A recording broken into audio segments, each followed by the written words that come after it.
Welcome to the family office.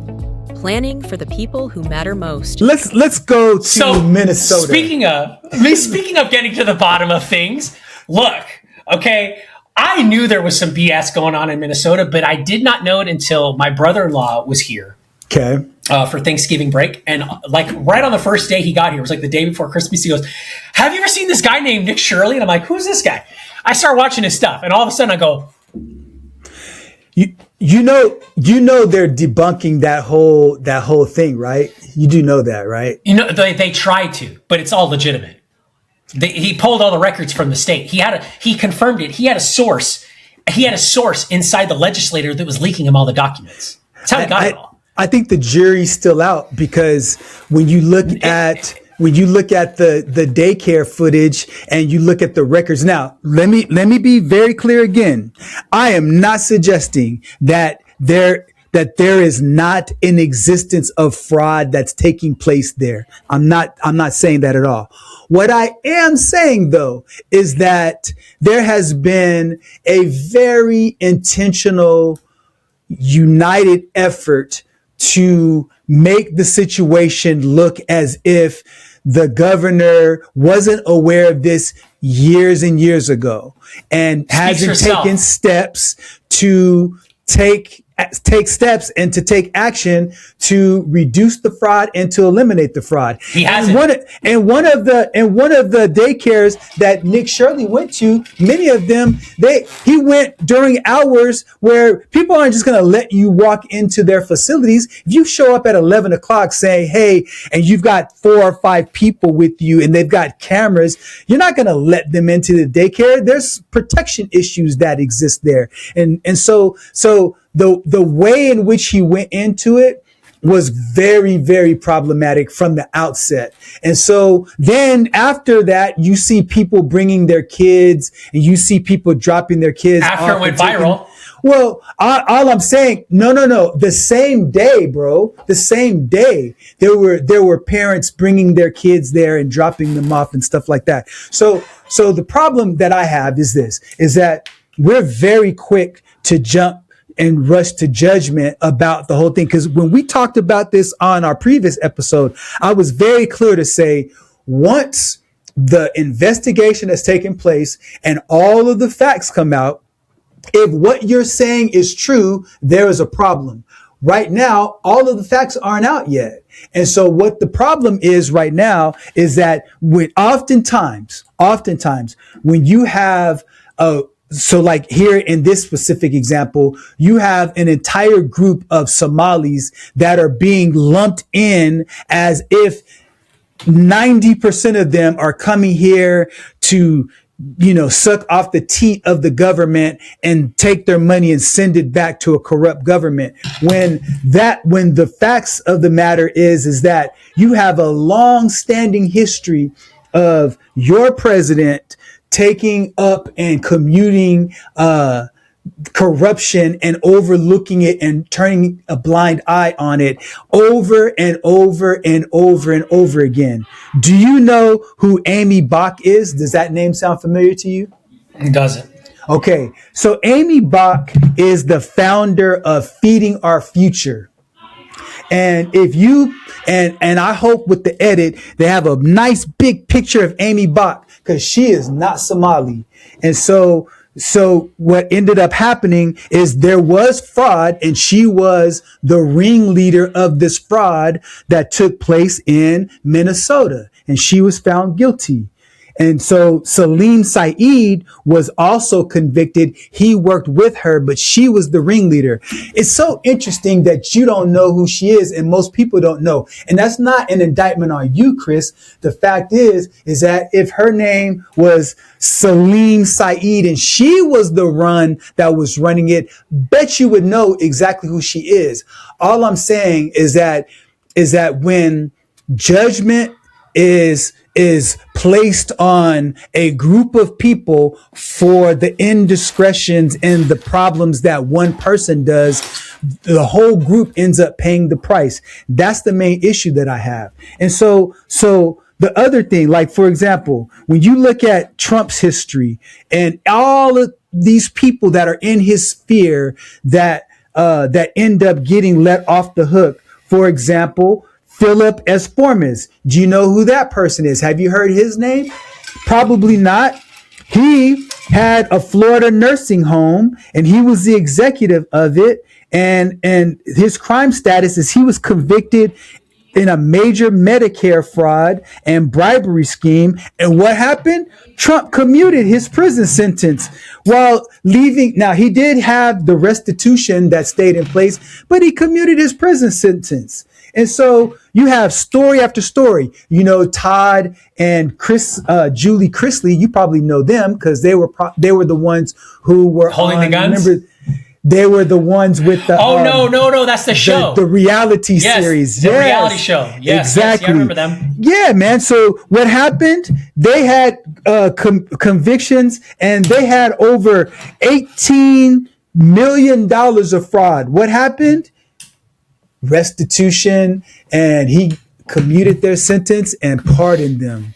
And so my issue is that when you administer justice, man, just be fair about it. It's just, you know, and so that's the only issue. So I just wanted to bring that up. I think that the whole Minnesota thing is a problem, but it's not a problem that didn't exist before. And I just think that, you know, when there's certain immigrant groups, because of the fact that it gets to, it allows Trump to continue to pursue his immigration policies vigorously and viciously. It's just an easy way to allow the American people to get behind it. And so I just wanted to put that out there. I think look, I could spend a lot of time digging, any of us could, digging up sentences that were commuted by both parties. Biden commuted a ton of sentences too, that were fraud and all that stuff. Sure. And he's not in office right now. But if he were in office, I would have that same energy for him too. Of course. We all should, right? But we don't know the backstory behind that, but I don't want to get into that. What makes it an issue about Somalians is that when you look at all the fraud cases in Minnesota, 80% of them are by Somalians. So that's why people are calling out the Somalian refugee population, because when you look at the data factually and go, okay, 100 fraud cases were committed. What's the demographics? And then you start breaking it down by groups, right? Then all of a sudden, what tends to happen is 80% of the fraud, or 8 out of 100, were committed by someone who's a Somalian refugee. So that's when it becomes about race. Now, is it about race? No, I didn't mention race at all. No one's mentioning race at all. Anyways, Nick, sure, I didn't mention race. I mentioned the Somalian. No, everyone has. Everyone has. Now, a lot of people say, "Oh, Somalians being attacked." No, that's the problem. The problem is in that cohort, because when you look at the data, they're committing the fraud 8 out of 10 times in Minnesota. And then when you go and you look at all these daycare centers, they are empty. Now, I have 7 kids, and I've been through many daycares. And for sake of argument, I went and looked at 7 daycares in the Houston area where I'm at, and none of them looked like those daycare centers in Minnesota. I was able to walk in, I was able to talk to people, there were kids there, and I was able to ask for prices and quotes. I did the same exact thing that Nick did, except I did it here in Houston because I ain't going to Minnesota. It's too cold there for me. Okay. And guess what? There were lights. Did you have a camera crew with you? And I had my phone with me. He had an old guy with him that had data, and he stood off in the back. So even at that point, who cares, right? That's the world we live in. The guy, he's not threatening looking. How much does the guy weigh? 140 pounds, right? No, bro. And he talks like a very respectable guy. So here's the thing, Len. I went and looked at 7 daycare centers in my Houston area, in rich areas and poor areas. I even went in areas that are not Caucasian. And guess what? I was allowed to get into them all. I was allowed to get quotes, and there were kids there. And there are other journalists now, independent journalists, or however you call it, citizen journals, they're doing the same thing he was doing and are getting the same results. Now, here's the thing though. This does go way back. There were convictions of fraudsters in the Somalian community in Minnesota that got charged in 2016. There are local news reporters that are reporting this fraud, and it goes deaf, right? You could dig up the stories. Guess what? All the local government officials, including Tim Walz, commuted their sentences or dismissed the charges. All 3 Democratic liberal judges dismissed the charges against these people that were convicted of fraud. And then guess what they went and did? They went and just opened the same business again. You can't deny the fact that no legitimate daycare business that should have been vetted by the state can have incorrect spelling and phone numbers that don't work on their place of business. 100%. Sorry. It just That's doesn't work look. The learning center, that's a bad look. And then you look at the fact that the Somalian community, Somali businesses in Minnesota made more money than the entire country's GDP of Somalia. How is it possible? That thriving of a community? There's no way. And if they are thriving, then why is 84% of Somalians, they're second behind Afghanis, on social services? And why are they all on social services? And why is this happening not just in one social service, but in all of Minnesota social services? Housing social services, food social services. They just pulled it. I can't remember the data they pulled, but they pulled some data that over 70% of college funding is fraud or some kind of crap like that. And if a CEO is guilty of something, or if a CEO, for example, let's say tomorrow, JP Morgan Chase lost $500 billion, Jamie Dimon would step down, right? Sure. He would not stay.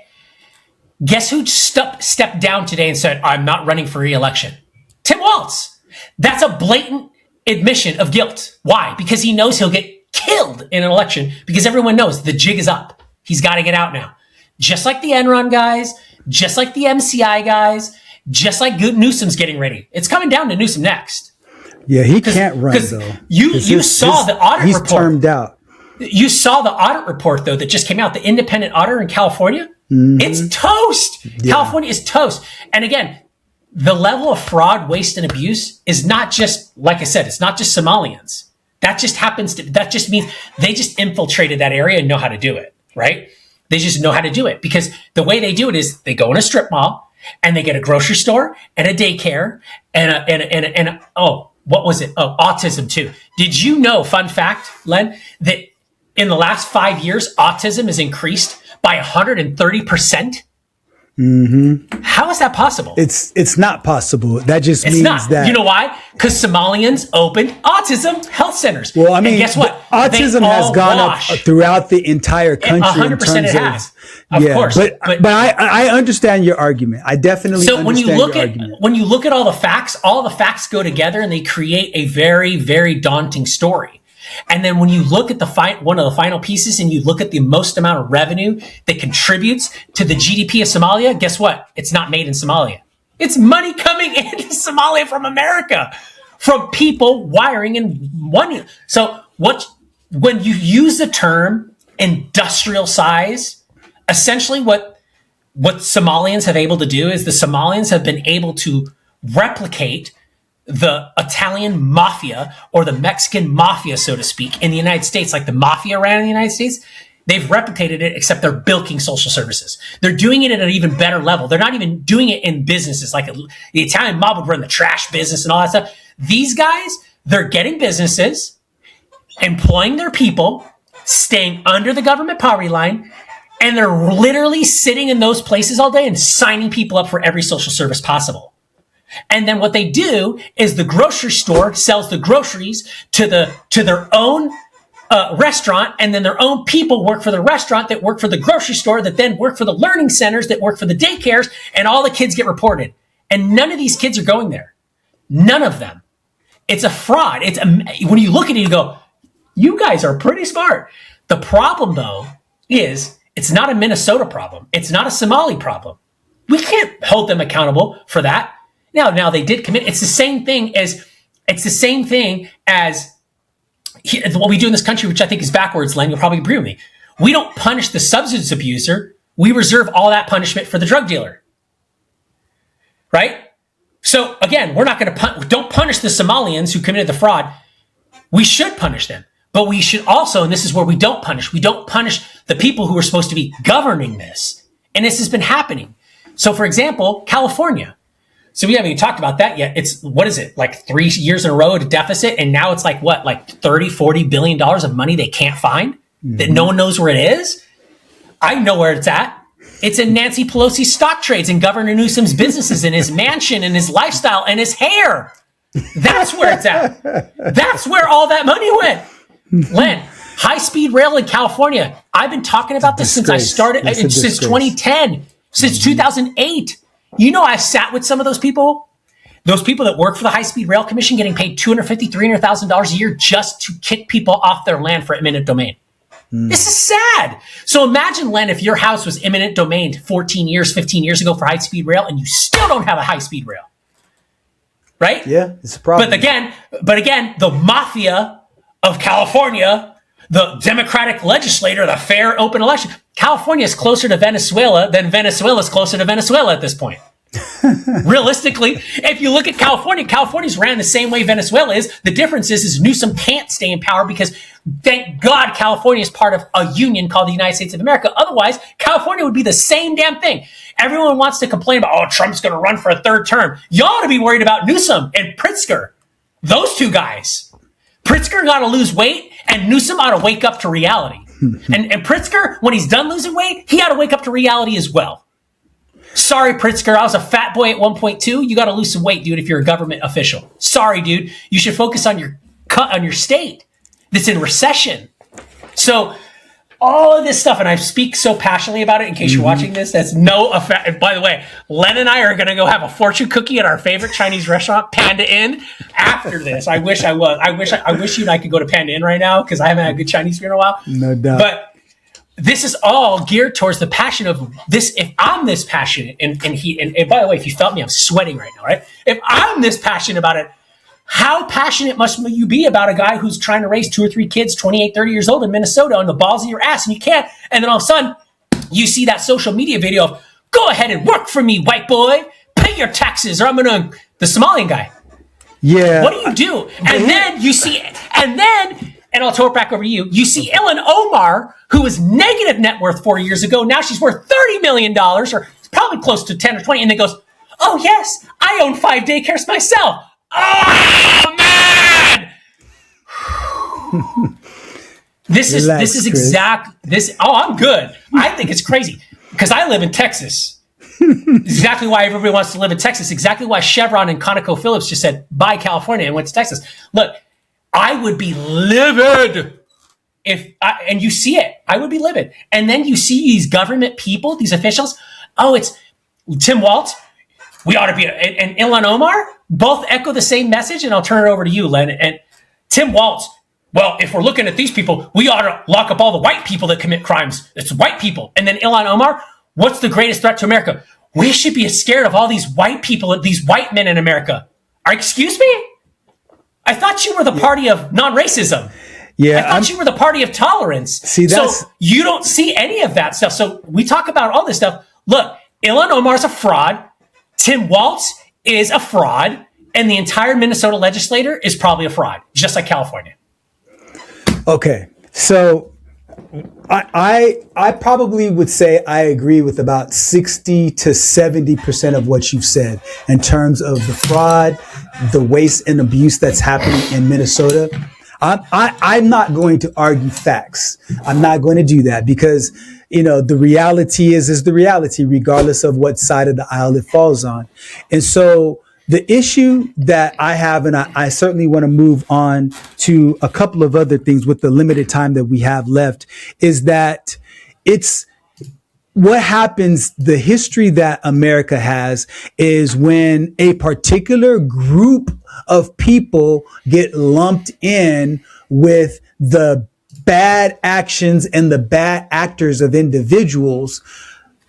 That's when crimes against that entire community starts to erupt. And so what's beginning to happen right now is you're seeing an overwhelming increase in hate crimes towards Somalian people. And so I just think that when it comes down to the challenges and to the wrongdoings of individuals, and when it comes down to the criminal actions of individuals, then that individual should be held to the full the full extent of the law for that individual.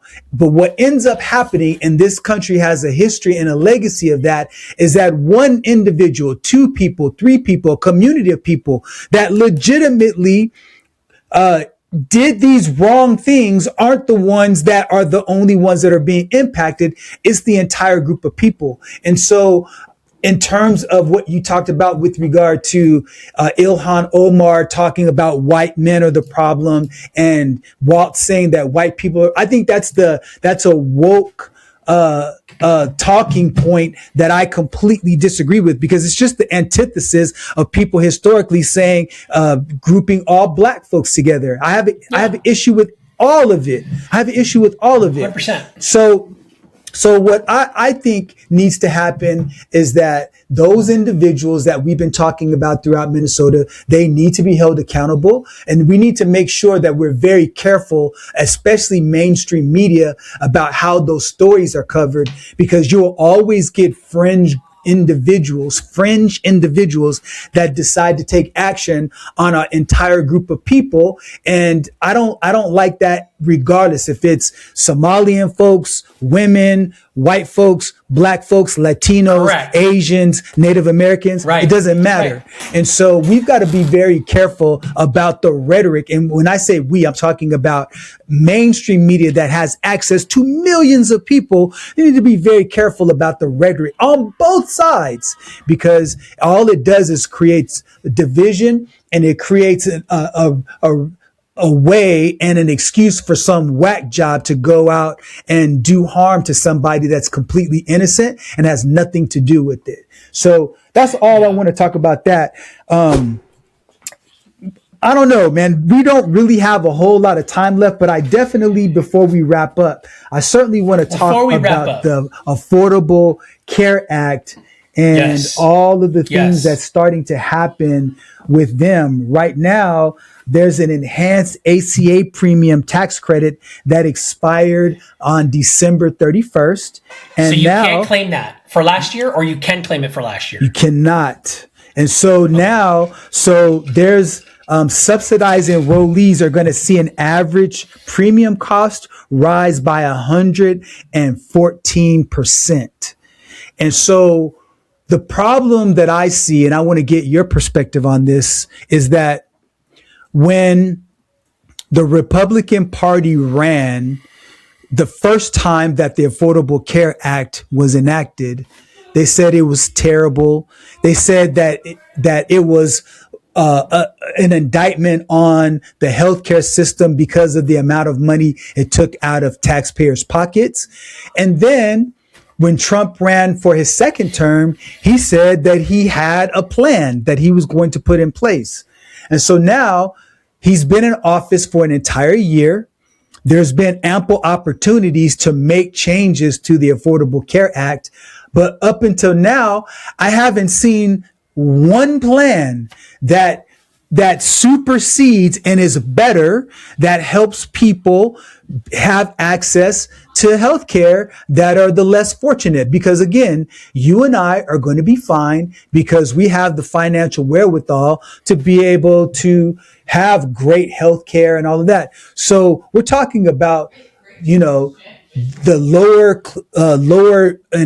lower middle class, poor folks and folks that don't have the capacity to afford the quality healthcare because of the fact that it goes up so much every single year.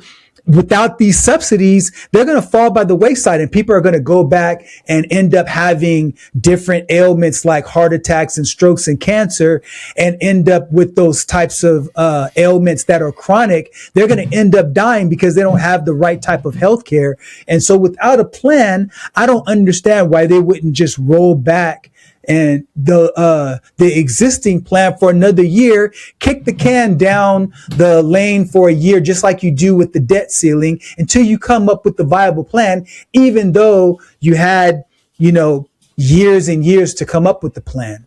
What's your perspective on what's happening? I think this is a fascinating issue. It's definitely something that is a big conundrum. It's paradoxical. It's a conundrum. There's so many different things at play here with this. that created such a complicated process. Now, look, I have been working since 1999, 2000. I've had health insurance benefits since 2000. And what I can tell you is that every year they go up. Before affordable health care was around, they went up every year. I remember walking in and my HR person, Tom Kirsten, he went, I would think I was like 22, 23. And he's like, here's your new benefits program. Congratulations, it went up by $220 this year. That's life. That's how health insurance works. And this was like, I don't know, 2003, 2002, somewhere around there. I went, damn, this sucks. Healthcare in America has been a problem for a long time. It's constantly going up. It's never, affordable healthcare comes out and it's gone up even faster. Health insurance premiums go up every year. It's almost like health insurance. But not since the Affordable Care Act. There's been a lot of subsidies that have kept the prices. If you make over $100,000, you're not getting a subsidy. So I mean, 100%. If you're making, but that's not our issue though, because we can afford it. Right. But here's the thing: if you're making over $100,000 a year, and you're living in California, you're broke. You're poverty. So I agree. So sure, we need to redistrict. We need to reassess what poverty is in America nowadays because those rules changed post-COVID. So if you're making $100,000, you're barely going to survive, and you don't qualify for a subsidy. Yeah, and the median income is like what, $65,000. So we're talking about the fact that a lot of people are even 10% of the population make six figures or more. Make six figures. Okay. So you see what I'm saying? So it's a problem. Yeah. It's a universal problem. So this is a problem. But again, this could be solved, I think, in a number of ways. Again, I'm not a genius. I'm not in government, but I think it could be solved in a number of ways. But I think that we can have what people promise as a universal healthcare system. Now, a lot of people like to think that universal healthcare works, but it doesn't. In the countries that do have it, it's pretty shitty. They're much smaller too. I mean, like Norway, Finland, and Sweden. They're much smaller. They have great healthcare, but their taxes are ridiculously high. Right, and also that too. In other words, too, here's what's nice though about Netherlands. Let's say you're paying high taxes and all that stuff, right? And you have healthcare there, which is decent. But at the same time, if you make $130,000 a year or less and you have two kids, you don't pay taxes on that $130,000. You only pay taxes on the money you earn over that $130,000. So I could live with that. Here, there's no way. So yes, it is a massive problem. These tax subsidies, they were temporary anyways.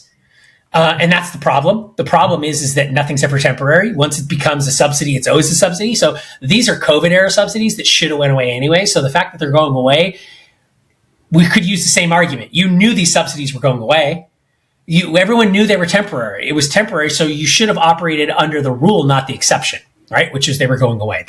But here, there, nor there, that's not a solution for a lot of people. So for a lot of people, here we go.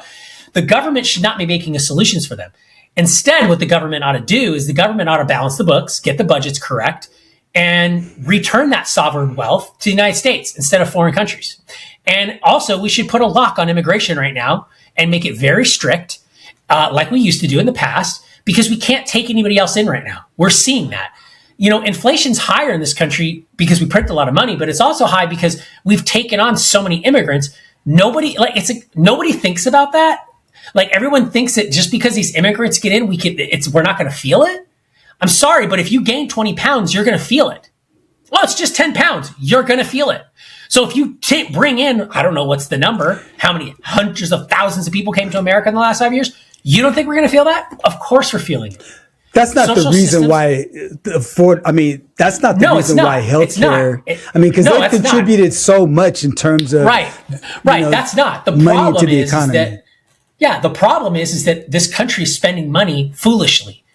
We could, for example, agree with that. For example, the auditor said how much waste and lost money in California? 38 billion or something like that. I don't remember what the number is. Right? Okay, but very simple exercise. Mm-hmm. Figure out how much money is unaccounted for in California, right? Then take that number and throw it into ChatGPT and say, hey, if we took this much money and put it into healthcare subsidies, what would that do for the average person? And I bet you ChatGPT would get you an annual savings right away. See, that's the problem. We aren't we're just going, oh, we need more money. We need more money. We need more money. We need more money. It's exactly the same problem in the healthcare system. The healthcare system doesn't. But why hasn't there been another proposal I don't know. By your party? Because government, because quote unquote Elon Musk, government is unfixable. Yeah, but there's people there that there are smart minds that could come up with another solution. Right. But we haven't, because we haven't though. So instead of us eliminating FICA on your tax, on your payrolls, and eliminating Social Security and saying it's up to you to do it, we would have so much more money. What I think about healthcare, I think there needs to be a fundamental shift and allow the private sector and capitalism and human nature and psychology to take over the entire process, because cap it and put a cap program in there, and so you don't have abuse of the system, because you need it.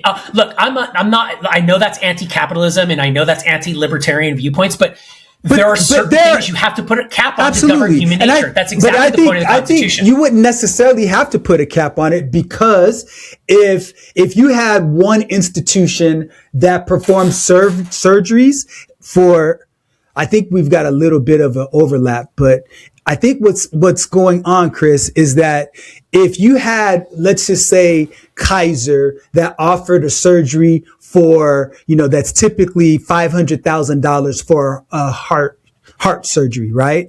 But then you had another company that says, hey, we'll charge you $150,000 because, the amount of money that's being made and the profits that's being made, we can, take on more people at a smaller margin, but we can help more people get access to healthcare. Man, everybody would flock to that company as long as they had the infrastructure and the systems. Yeah. And so allow capitalistic forces and allow innovation to be the forefront. And then you wouldn't necessarily have to put caps on it, because competition takes care of that. Because by the same Here's the problem with that. Okay. Tell me. Here's the problem with that. That will absolutely 100% unequivocally, it will work, Len. I agree with you. It will work. It will 100% will work. And I think that we're on the precipice of that happening in a lot of industries where people are just fed up. Education's another one of them, right? Mm-hmm. Where there's going to be 100%. A groundbreaking alternative that's going to flip that industry on its head. Same with medical. The problem is, will government stay out of the way and stop protecting the old cohorts and not let them die? Because we would have been off crude oil 50, 60 years ago if the government would have not interfered and let the crude oil companies die. If we would have let crude oil companies die, we would have had alternate energy. We probably would have been energy independent by now. Sure. Same exact thing with everything. With the government is always the problem. It wants to come in and pick the winners and save people and subsidize. 100%. We can't let this. If America would have let the auto companies die when they died, if America would have let the banks die, it would have been so much better. There would have been a lot more pain in the interim. Yes. But I agree. Yes, there would have been, but it would have been a lot cleaner, because the thing is when you need to lose weight, what's the first thing your doctor says if you're overweight? You got to lose weight first before you could do anything. That's step one. And number one right now, America is just as fat physically as it is fat in debt. Mm-hmm. And we're fat in debt. We're fat in debt because of government spending and us spending our money all over the world and getting nothing for it.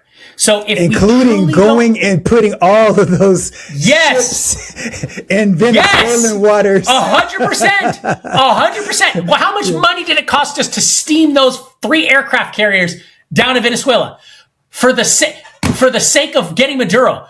Mm-hmm. At the end of the day, since it's already done, I'm sitting here going, you better get our freaking oil out of there, because I want a return on my investment, baby. Man, we're going to foot the bill. But getting back to the healthcare thing, there's got to be some way where the private sector comes out, or the Republican Party needs to come up with an alternative, because the thing that's happening right now is just to allow the subsidies to go away. People that were already struggling with inflation, losing their jobs and all of those things, they're ending up worse off, and there are going to be more people that die. There are going to be more people that are sick. And so again, again, I'm not here. I'm offering a solution. I'm not just saying here's the problem. The solution is allow things to be kicked down the road for another year until you guys figure out something better, and then let the House and the Senate vote on that, and let the representatives hear from their constituents, and then move forward. But they've been talking, and they've been doing the same thing they accuse the Democrats of, is you're just talking about the problem and not offering a solution. And they did the same exact thing, because there is no other solution right now. And so let the private sector take over. This is for you, Len. This just dropped today. Bureau of Labor Statistics. You ready? Tell me. Ranked fastest growing jobs in the next decade with median pay. And this is the problem. Here it is. You don't want to know what number one is? But not even close. In fact, if you add up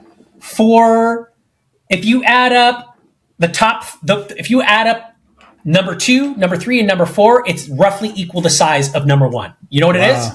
Probably something with AI technology. Nope. Healthcare. These careers could add the most jobs over the next decades. Home health and personal care aides, 739,000. And here's the problem.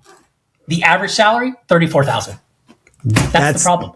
Yeah, I know. The labor need that's is my there. Employee base right there. The labor need is there, Len, and the pay base is not there. Who the heck can survive and do that job on $34,000? But then when you go down the tier, you know what number 2 is? Software developers. You know what a software developer on average? 133,000. I'm going to go to software development, baby. Because I got 133,000. The Bible says the poor will always be among us, and there's always going to be people who need those different tiers of jobs. And here's the other thing, though, because here's one thing I'll tell you, because obviously I have a home care agency, so the challenge is this: that if we were to pay our workers what a software developer would get paid, we would have to charge our families $30,000 a month for someone to come into their home. Wow. And see, that's where you see what I'm saying? Government should be. Yeah, see, that's where the government should be subsidizing properly. The government should be taking sovereign tax wealth that comes in, not even tax wealth. We don't even need taxes in America. The government should be taking sovereign GDP that gets generated because we have excess and take that and reinvest in the country. Yes, reinvest in these types of programs. And entrepreneurs like you, sweat, and entrepreneurs like you, Mm-hmm. Vetted citizen entrepreneurs with a proven track record of successful business like you, Len, and go, hey, Len, here you go. That's what I'm instead. Right. It's whoever can fill out an application and qualify. Yeah. And, and the problem and the challenge is, going back to your point of proper pay for the workers, is that when a person is in their 70s, 80s, and 90s, they're no longer in their income producing years. And so for a company like us, because it's non-medical, it's not subsidized by insurance. And so because of that, most people have to pay out of pocket. And so in order for us to be able to provide a quality service that a family can afford, unfortunately, the people who work have to get paid less money. And that's just the fact. And so to your point, it would be wonderful if people, as they were working and earning income similar to Social Security, could have some other type of fund that would allow for them to age in place, so they don't have to go to a nursing home, which costs even more. But now you've got medical issues and skilled nursing needs that are happening.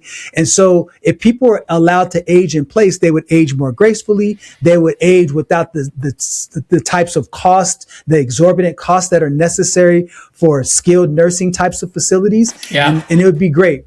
But, it would, unfortunately, we can't have it the way we want. And so we have it the way that it is, man. But all of that being said, at the end of the day, Chris, you were on fire, man. And I hope that what you are believing about Venezuela and how it turns out, I hope that you are right. Unfortunately, history has shown us otherwise. So I hope your president, yes. I hope that your president has a plan to make it different this time. So with that being said, go ahead, man. What are your last closing thoughts? I was just say, I'm definitely on a simpler, I'm definitely, Len, I acknowledge that I'm on a slippery slope because my predictions are very, very slippery. But at the same time, I just think there's a lot of different things at play. Now, the best part about it is, like you said, Len, very on fire today. I'm very passionate about everything whenever I do it. I don't ever shortchange it. So it's just, if you watch me in anything I do, that's how everything is. But I just think the most important thing that anybody can get out of this is watching this today is seeing this. These are two massive things that are very hot in the country right now. A lot of people pay attention to.